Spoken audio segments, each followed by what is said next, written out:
नमस्कार, यादव मंच में आपका स्वागत है। मुलायम सिंह यादव के निधन के बाद आज उनके परिवारजन उनके अस्थियों का विसर्जन गंगा नदी में कर दिया है। इसी के साथ एक बड़ा राजनीतिक प्रश्न उभर कर यह सामने आया है कि जो परिवार हिंदुस्तान में सबसे बड़ा राजनीतिक परिवार हुआ करता था, जिस परिवार के 3 पीढ़ियां एक साथ लोकसभा में बैठा करती थी, वह परिवार आज अपना लोकसभा से प्रतिनिधित्व खो दिया है। यह परिवार इस स्थिति में कैसे पहुंचा, इस पे विशेष चर्चा के लिए हमारे साथ मौजूद हैं वरिष्ठ पत्रकार अनुराग यादव। अनुराग जी, बहुत बहुत स्वागत है आपका यादव मंच में। अनुराग जी, आज लोकसभा में यादव परिवार का कोई भी सदस्य अपना प्रतिनिधि नहीं रख सका, इसके क्या राजनीतिक मायने हैं? देखिए, इसके आज जो हमारी 17वीं लोकसभा है, इसमें मुलायम सिंह के परिवार का कोई भी सदस्य अब सांसद नहीं है जी। वो परिवार जो 25 साल तक लगातार लोकसभा का प्रतिनिधित्व करता रहा, वो परिवार जिसके एक बार आधा दर्जन सांसद लोकसभा में रहे,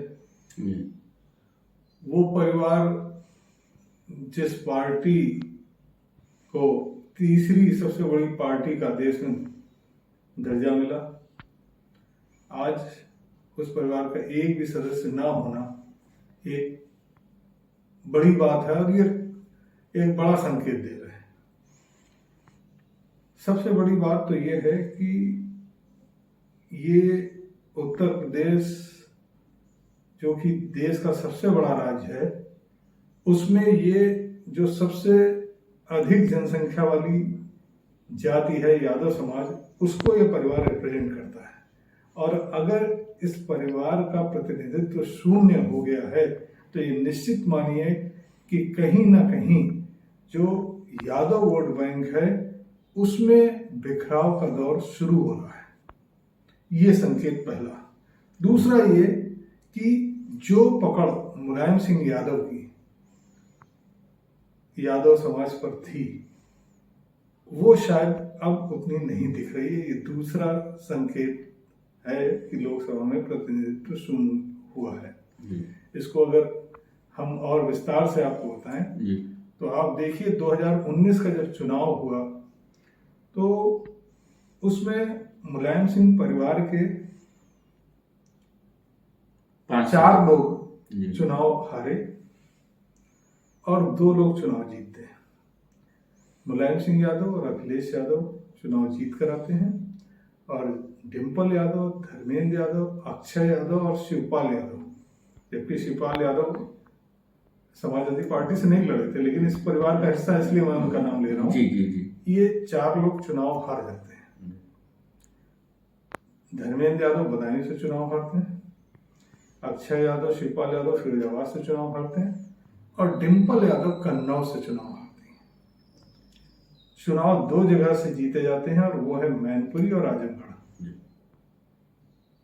अब आप ये देखिए कि ये सबसे बड़ा संकेत ये है कि जो पकड़ आपकी थी वो शायद अब नहीं रही। और दूसरा एक ये है कि जो आपका विपक्षी दल है, जो आपका विरोधी दल है, भारतीय जनता पार्टी, उसकी स्ट्रेटजी, उसकी प्लानिंग, उसका बूथ मैनेजमेंट कहीं आपसे ज्यादा प्रभावी रहा और इस कारण आप अपने जो खास सीटें थी वो सीटें आप हार गए। इसके बाद की स्थिति पर हम विचार करें तो 2022 का विधानसभा चुनाव होता है और अखिलेश यादव चूंकि मैनपुरी की करहल सीट से विधायक हो जाते हैं और यहाँ पर मुख्य विपक्षी दल समाजवादी पार्टी उत्तर प्रदेश में है, इसलिए उसके नेता होने के कारण वो अपनी आजमगढ़ सीट से इस्तीफा दे देते हैं। लेकिन जब वहां पर उपचुनाव होता है तो इसी परिवार का दूसरा सदस्य धर्मेंद्र यादव जी वहां से चुनाव लड़ते हैं और वो बहुत ही कम वोटों से दिनेश लाल यादव निरहुआ से, जो बीजेपी का कैंडिडेट है, उनसे चुनाव हार जाते हैं। और सबसे बड़ी खास बात क्या होती है कि कई ऐसे बूथ जो यादव बाहुल्य थे, जी जी, वहां से धर्मेंद्र यादव चुनाव हारते हैं, कम वोट मिलते हैं उन्हें, और दिनेश लाल यादव निरहुआ को ज्यादा वोट मिलते हैं। तो ये एक संकेत दे रहा होता है कि आपका जो मूल वोटर है वो किस दिशा में जा रहा है। जी। अब आप ये देखिए कि अखिलेश यादव ने कभी नहीं सोचा था कि पार्टी इस स्थिति में पहुंच जाएगी कि उसका लोकसभा में कोई प्रतिनिधित्व नहीं करेगा। धर्मेंद्र यादव चुनाव हार जाते हैं और इसी बीच ये एक आकस्मिक घटना थी जिसके कारण मुलायम सिंह जी अब हमारे बीच नहीं है और उसके कारण समाजवादी पार्टी का प्रतिनिधित्व वहां पर शून्य हो जाता है। तो ऐसी स्थिति से निपटने के लिए अखिलेश यादव की क्या भूमिका होगी या क्या रणनीति होगी, आप इसको किस नजरिए से देखते हैं? देखिए, ये निश्चित तौर पर 2024 का लोकसभा चुनाव बहुत करीब है। अब अगर हम लोग देखें तो 15-16 महीने का टोटल समय हमारे पास है। इस स्थिति में अखिलेश यादव की बहुत बड़ी जिम्मेदारी ये हो जाती है, बहुत बड़ी चुनौती है कि अपने मूल वोटर को सुरक्षित रखना। जो कहा जाता है कि समाजवादी पार्टी के मूल वोटर यादव, मुस्लिम, अन्य पिछड़ा वर्ग और कई दलित जाति हैं। जी। मेन टारगेट यादव और मुसलमान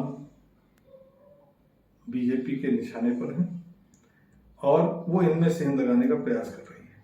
तो अखिलेश यादव की रणनीति ये होनी चाहिए कि अपने मूल वोटर को छिटकने से रोके।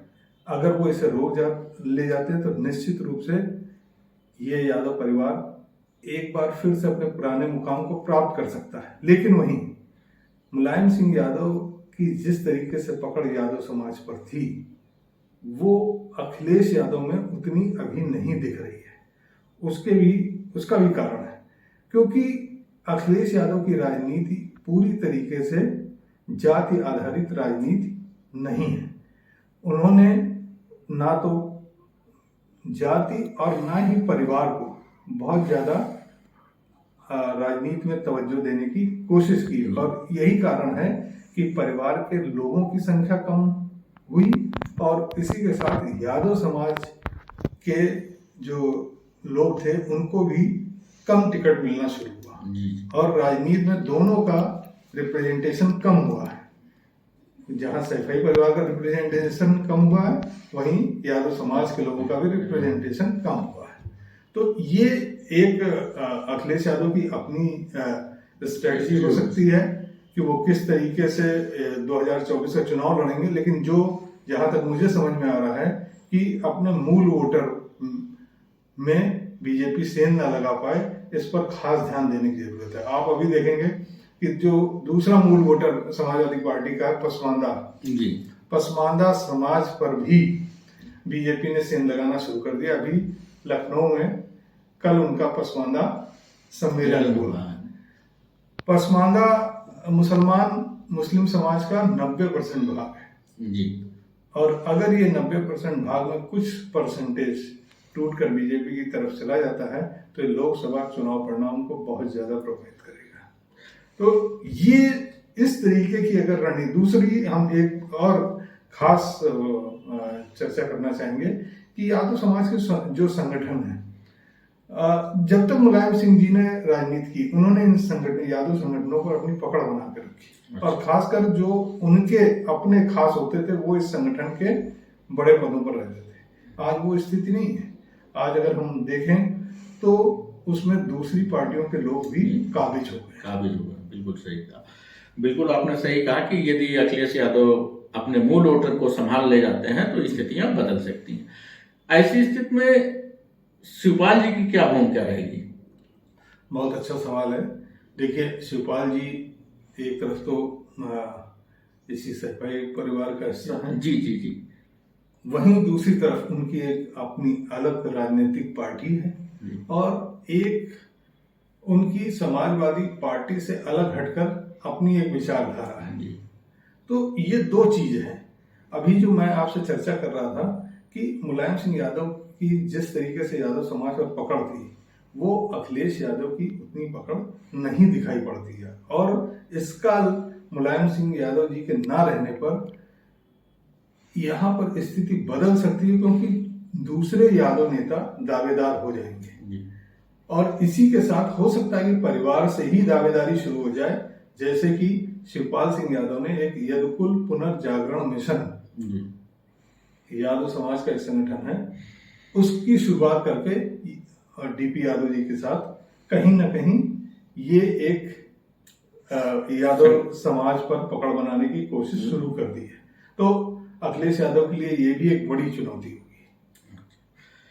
इसका उत्तर प्रदेश की यादव समाज की राजनीति पे क्या असर पड़ेगा? निश्चित रूप से यादव समाज की जो राजनीति है यूपी की, उस पर इसका बहुत बड़ा असर पड़ेगा, क्योंकि मुलायम सिंह यादव जी के ना रहने के बाद कहीं ना कहीं यादव समाज अब नेतृत्व की तलाश में है। उसे एक संरक्षक के रूप में एक ऐसे राजनीतिक नेता की तलाश है जो उसके सुख दुख सब कामों में उसके साथ खड़ा हुआ दिखाई दे और जो उसकी परेशानियों, जो उसकी समस्याओं पर गंभीरता के साथ विचार कर सरकार को चेताने और जगाने का काम करे। अब यादव समाज ऐसे नेता की तलाश में है और इसके लिए अभी जो विकल्प के रूप में सबसे पहला और बड़ा चेहरा जो है वो अखिलेश यादव का है। लेकिन नो डाउट कि अखिलेश यादव के साथ साथ और भी दलों के नेता और भी राजनीतिक व्यक्ति इसके दावेदार हैं। तो अब ये आने वाला समय बताएगा कि यादव समाज किसी मुलायम सिंह यादव की तरह किसी एक नेता के पीछे रहता है या वो इसमें कई और विकल्प भी देखता है। बिल्कुल सही कहा आपने। अपने मूल वोटर को पकड़ने की आवश्यकता है अपने पुराने वजूद को हासिल करने के लिए। ये थे अनुराग यादव जो अपने विचार रखे। इसी तरह के और वीडियो देखने के लिए हमारे चैनल यादव मंच को अवश्य सब्सक्राइब करें। नमस्कार। Hey there.